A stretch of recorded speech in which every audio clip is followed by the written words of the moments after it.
அதிகமான பழங்கள் கூட இல்லை, ஒரு 2 ஆப்ரிகாட் பழம் ஃப்ரெஷ்ஷாக இருக்கக்கூடிய பழம் நல்லா கடித்து மென்று நீங்கள் விழுங்குனீங்க அப்படின்னாலே இந்த 2 பழம் மூலமாக கிட்டத்தட்ட ஒருத்தருக்கு அந்த ஒரு நாளுக்கு தேவையான 8-9% வைட்டமின் ஏ ஊட்டச்சத்து உங்கள் உடலுக்கு போய் சேரும். இந்த ரொம்ப குறிப்பாக இதில் இருக்கக்கூடிய ஆன்டி ஆக்சிடென்ட் சத்துக்கள் பேன்க்ரியாட்டிக் கேன்சர், கோலான் கேன்சர், நுரையீரல் புற்றுநோய், அதே மாதிரி பெண்களுக்கு ஏற்படக்கூடிய மார்பக புற்றுநோயெலாம் ஏற்படக்கூடிய வாய்ப்பையும் ரொம்பவே கம்மி பண்ணிடும். இதனால் உடல் எடையை சீக்கிரமே ஆரோக்கியமான முறையில் கம்மி பண்ணுறதுக்கும் ரொம்பவே உதவியாக இருக்கும்.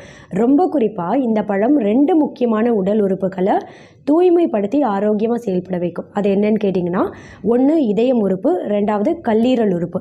எப்படின்னா, வணக்கம், நான் டாக்டர் மைதிலி. இன்றைக்கி நிகழ்ச்சியில் தொடர்ச்சியாக நம்ம அன்றாட உணவில் ஆப்ரிகாட் பழம் சேர்த்துட்டே வர்றதால எந்தெந்த நோய்கள்லாம் ஏற்படாமல் தடுக்க முடியும், ரொம்ப குறிப்பாக இந்த ஆப்ரிகாட் பழத்தில் என்னென்ன ஊட்டச்சத்துக்கள் அதிகமாக இருக்குன்றதை பற்றி தெளிவாக பார்க்கலாம். இந்த ஆப்ரிகாட் அப்படின்றது வைட்டமின் ஏ ஊட்டச்சத்து அதிகம் உள்ள